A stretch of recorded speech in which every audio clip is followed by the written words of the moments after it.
טוב, זה שיר שמאוד מרגש אותי. חברים, אני רוצה שכולם יקשיבו רגע ויעצרו את מה שהם עושים.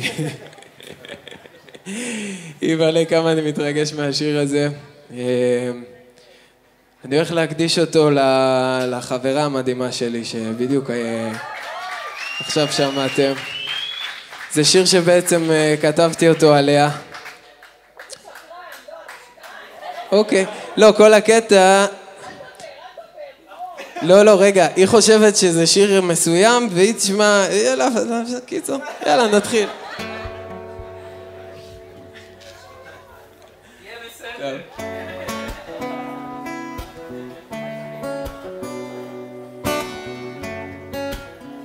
אוקיי, תקשיבו למילים.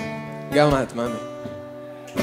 הכרתי בחורה דרך אחותי, אמרה היא חמודה, היא מזכירה אותי קצת, שהיא הדבר האמיתי, תזרום איתי, זה יהיה מושלם. אז שלחתי הודעה ואת כל השיט, נכנסנו לשיחה, היא נפתחה אישית, היה לי מה לומר כמו בשיר קליט, היא נשמעה להיט, קבענו שנשב בים, כבר משם הכל זרם, בדיוק בראש ובדיוק בדם, מפה לשם עברנו לגור ביחד. זה באמת עליי, חבר'ה! אמרתי לה תכירי את הכלב שלי ג'וני, הוא בדיוק כמוני, אמרתי לה תכיר זאת רוני, בחורה רמה 10, הגיעה מכפר נדר, יש לה אוכל מינימום מאהרוני, ואז היא ג'וני! הוא מקשקש לה בזנב, הוא מבין פתאום שמישהי תגור איתו עכשיו, כמו אבא מאוהב, הוא מלקק לה את הגב, ג'וני, תרד עכשיו.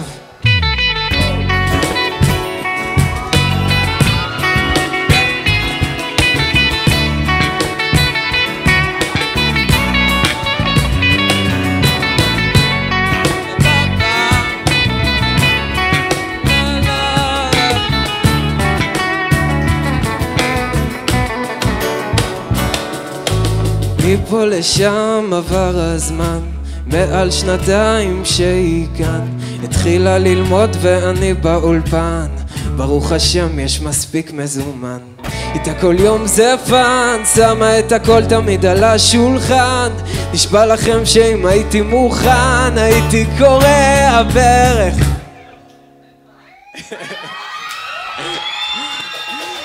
אז היא מחייכת וחותכת בצל, היא מספרת איך היום הזה זל, היה לו קל, ואז היא פתאום דומעת ואני נבהל, אבל זה רק הבצל, כן?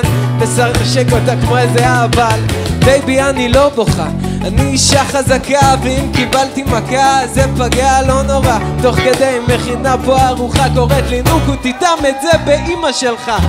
וואו, חיים שלי, תקשיבי לי, ילשנים, מתבאס שיד שלי באמא שלי, קיצור, כיף שאת איתי, תגידי, את חשבת שיום אחד תהיי אשתי? כי אני דווקא כן, לאחרונה אני מרגישה, אני לא אותו בן, לא שאני מתלונן, הייתי פעם מזדקן, אבל הבנתי שאין לי מישהי אחרת, שאני רוצה ממנה בן.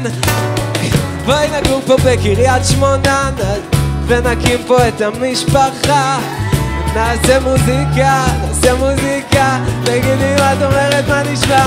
בא לי שהיום את תתרגשי, בא לי שתדעי שאת שלי, בבי מה תגידי מרד פה על הברך שלי, ואציע לך להיות אשתי.